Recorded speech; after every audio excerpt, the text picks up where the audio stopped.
Hello, and welcome back to another segment of Ask Dr. Molina. I am your able early years practitioner, Dr. Jacqueline Molina. Let's see who will be helping today. Hi, Dr. Molina. I am reaching out to you today because I really need your help. I am the single mother of two children. I have a 5-year-old and a 3-year-old. And of lately, they have been getting very disrespectful. I mean, they're mouthing me off and they're not listening to anything that I'm saying. And I just don't know what to do. I've tried lashing them left, right, and center, and nothing seems to work. I need your help. I see. Well, before we move on, let's see where your children are developmentally. Right now, your 3-year-old is at the point in her life where her thinking, learning, and emotions are developing at rapid rates. She's experiencing this overwhelming desire to be self reliant and independent. You're going to see her imitating you and maybe her brother, not out of disrespect, but because she is learning to communicate and socialize. At this stage, she'll be expressing various emotions, so you're going to need to give her attention.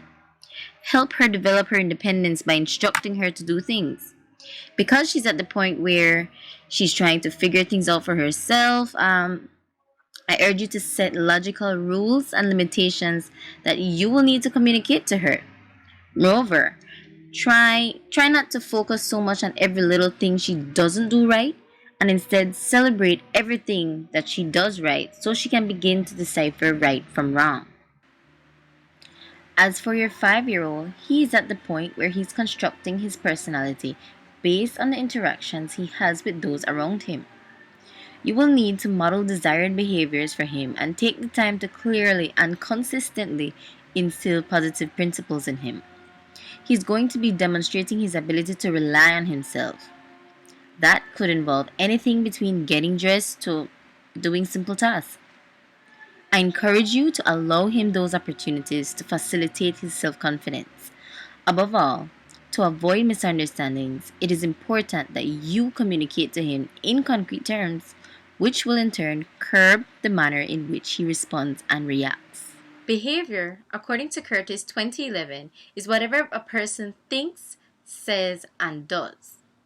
Now, when it comes to disruptive behavior, there's a lot of characteristics that goes along with disruptive behavior. For example, children seem to be aggressive, they're rebellious, they're insubordinate, they're very hyper. There's a lot of hyperactivity, and of course, at times they can be experiencing unconstructive emotionality. Now, it is important to note that these kinds of behaviors are stem from something. They come from somewhere. Some underlying issue is there why these children are acting out in such a way and demonstrating adverse behaviors.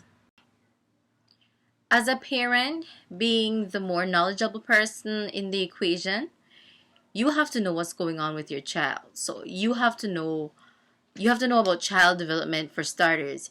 You have to know what children are experiencing. You have to know how they're dealing with things and exactly what they're dealing with. I mean, that's the only way that you would be able to understand them enough to help them to curb these behaviors and to understand why they are demonstrating these behaviors.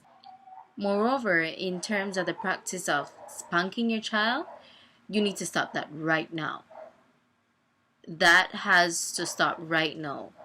One thing we must never do as parents is to resort to spanking as a form of discipline. Sometimes it eventually leads to abuse. We want to teach children right from wrong without sacrificing their self esteem, their inquisitiveness, and their attachment to you as the parent. You know, you play a vital role in their lives, and the last thing you would want to do is to hinder that relationship you have between them because at that point, you won't have any influence over their behavior. Having said all this, I personally feel like there is a barrier in communication between you and your children. And it is something that I think that I could help you to work on. So I have compiled a couple strategies for communication that I am sure would help you with the communication, and I am sure will eventually lead to better behavior from your children. According to Zoltan 2006, communication is both the verbal and nonverbal expression of information, which has the potential to be either effective or ineffective. She emphasizes that effective communication, particularly between parent and child, is beneficial to everyone. From this, children not only strengthen their relationship with their parent, but it also allows for them to understand the significance of communicating with others. Zoltan's research indicates that parents who openly and effectively communicate with their children demonstrate for them how to do the same in return. As such, they are more likely to willingly adhere to the expectations of their parents, to cooperate with family members and friends, and most importantly, manage their own behaviors. I now present to you 5 strategies that can be used to strengthen the communication between you and your children. Strategy 1: Level communication. This strategy requires parents to come down to children's level both verbally and physically. To effectively convey messages to children, you are urged to use words that children can easily understand, and must do so in a manner that allows eye contact with children. This way, you will not only be able to communicate expectations, but also your children will have you at a level where you can truly listen to them and show interest in what they have to say. Strategy 2: Teach children about emotions. Teach children to express themselves by putting a name to the emotions they are feeling. This can be done by verbalizing the actions and the facial expressions of various emotions and matching it to an emotion flashcard, for example. So something like shaking, clenched jaw, intense staring are characteristics that can be associated with anger and will be associated with the anger emotion card. Strategy 3: Communicate through pretend play. Play is a key pedagogical tool that is very versatile to foster development. Significantly, communication can be facilitated through using toys for pretend play. Children and parents can use play phones or toy microphones to talk to each other. Play in any form loosens children up, especially when toys are involved. Parents can use this to their advantage to get children to open up and talk about things that have been difficult for them to express prior. Strategy 4: Incorporate social stories into communication.